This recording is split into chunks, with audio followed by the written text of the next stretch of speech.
So we are back again with another video. Took yesterday off, but we are finally back again with another video. And today, talking about a bit of transfer news. But first of all, before we get into the transfer news, I just want to quickly touch on Aubameyang and Lacazette.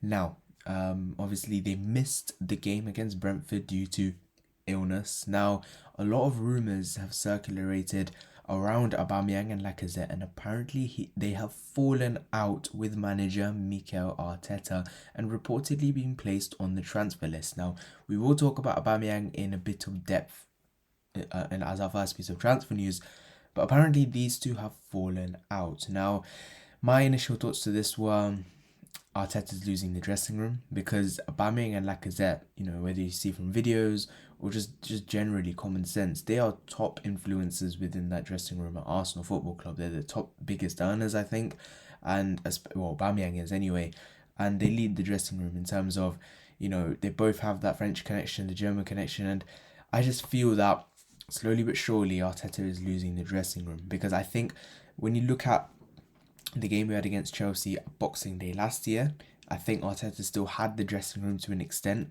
Now I feel he's losing it, so I don't think he's going to get that backing against Chelsea unless we do put up a good performance. Then it may show me that we haven't lost the dressing room, because you can always tell from a performance whether a team or a dressing room is down tools on a manager.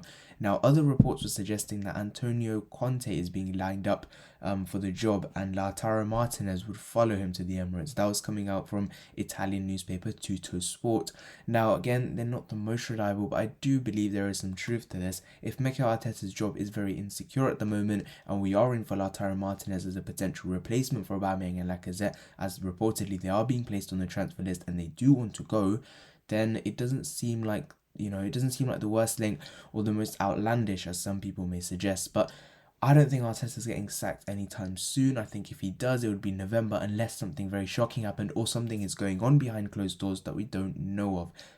They're the situations that I'm thinking about, but I don't know. Leave your thoughts in the comment section down below about that one. The next bit of news I want to touch on is Felipe Coutinho. Now, he has been linked with Arsenal once again.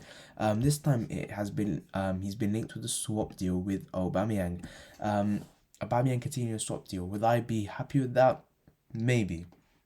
The good answer to that is maybe. Now, Barcelona's finances, as we all know, is very messed up at the moment, and Ronald Koeman has suggested in a press conference, that he would be open to signing a striker. And obviously, they did let go of Lionel Messi.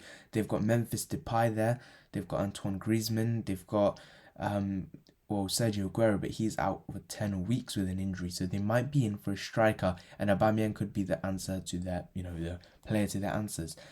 He's on £375,000 a week at Arsenal, reportedly. Now, that is a lot of money, and would he take a pay cut to join Barca?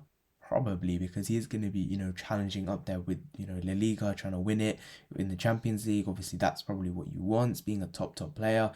But a Felipe Coutinho swap deal, now, would I be open to that? Yes, because we do need someone in that position, and Felipe Coutinho, as we all know, is Premier League proven. But can he do it again? And can he do it under Mikel Arteta? That's a big question, and I don't think he can.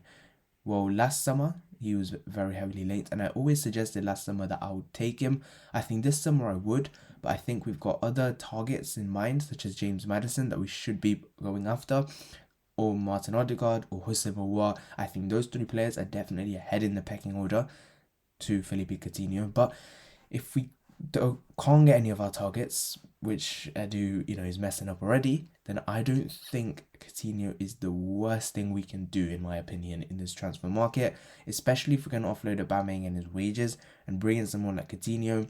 Is it the worst thing we can do? I'm not too sure. It's not the worst thing we can do, but it's definitely not the best thing we can do. I think in terms of Barcelona, if we want to stop Aubameyang for anyone, I'll take someone like Sergio Roberto for right back. He's someone I'll take. Maybe Serginho Dest, I'll take him for right back. Pjanic for midfield, I'll take him. Because we need anyone in the midfield above Xhaka, I'll take, to be honest. And Pjanic might work. But again, leave your thoughts in the comment section below. If you were to swap Aubameyang with anyone because anyone at Barcelona is pretty much available because of their big problem at, trying to get rid of wages and trying to offload players and that sort of thing. So Who would you take from Barcelona? Leave your thoughts in the comment section down below. It's crazy how we're thinking about this at Barcelona. Who would you want to take? Because that's the situation they're in at the moment, Barcelona. But moving on to the next one I want to talk about is Martin Odgaard. Now, Martin Odgaard, look, apparently his move to Arsenal is closing in. Apparently it could be a loan deal. Now, the latest reports were suggesting that Real Madrid may agree to a loan plus a 30 million right or refuse. A refusal to buy for Arsenal, which would be close to 30 to 35 million. So we'll take him on loan and we'd have an option to buy for 30 to 35 million pounds. Now, personally, I don't think that's a bad deal. We'll take him on loan. I don't think there'll be a loan fee. I think there'll just be, just cover his wages sort of thing. And I don't think that's the worst thing we can do, to be honest.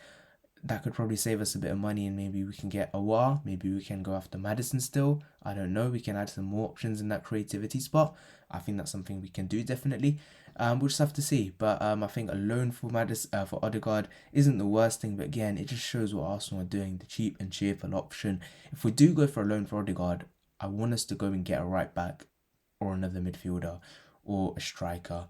I want us to spend big money in other areas, because other areas do need addressing, especially if Aubameyang and Lacazette would leave the club within the next 2 weeks of the transfer window, what is left of it. So that's the situation I'm thinking about. But that is the news that Odgaard, he is closing in on that move to Arsenal. The next bit of news is on Aaron Ramsdale. Now, we did tell you guys that a deal for Aaron Ramsdale was potentially dead in the waters. But apparently AFC Bell have come out and suggested that it is not. Aaron Ramsdale may hand in a transfer request to try and force the move out of Sheffield United to his apparent dream move to Arsenal. Now, Arsenal are still interested in in Aaron Ramsdale, and are reportedly only willing to pay around £20 million. Now, if I was Sheffield United, I'll just take the money and run, if I'm honest, because to me that's too much for Ramsdale. Anyway, he's a £5 to £10 million footballer for me, so 20 million in itself Arsenal willing to offer is quite a lot, and that I think is what Sheffield United bought him for. So I think if they can get that back, I don't think that's the worst bit of business they can do, in my opinion. But I think with Aaron Ramsdale, I wouldn't take him. Onana, £5 million. Apparently we're trying to go back in for him because Ramsdale may not work. It's a waste of money, in my opinion. Just go and get Onana. He's sitting there for 5 million. He's literally begging for someone to buy him. Like Lyon, he rejected Lyon in the hope that maybe Arsenal coming for him. I don't know what he's thinking, but I think that's a deal we should try and get done, in my opinion. Onana. But look, we're trying to go after Ramsdale. Ramsdale may try force to remove in an attempt to try and sign up for Arsenal, but we'll just have to see what happens, in my opinion. But that is it for today's Arsenal Transfer News Daily. If you have enjoyed, please leave a like and subscribe. This week we'll try and get out some more transfer videos. Obviously the preview to the Chelsea game. I won't be able to do a reaction to that one as I will be in London. I might go to the game, I might not. Maybe matchday vlog. Can't really promise anything on that one. But thank you guys so much for watching. See you guys in the next one. Bye bye.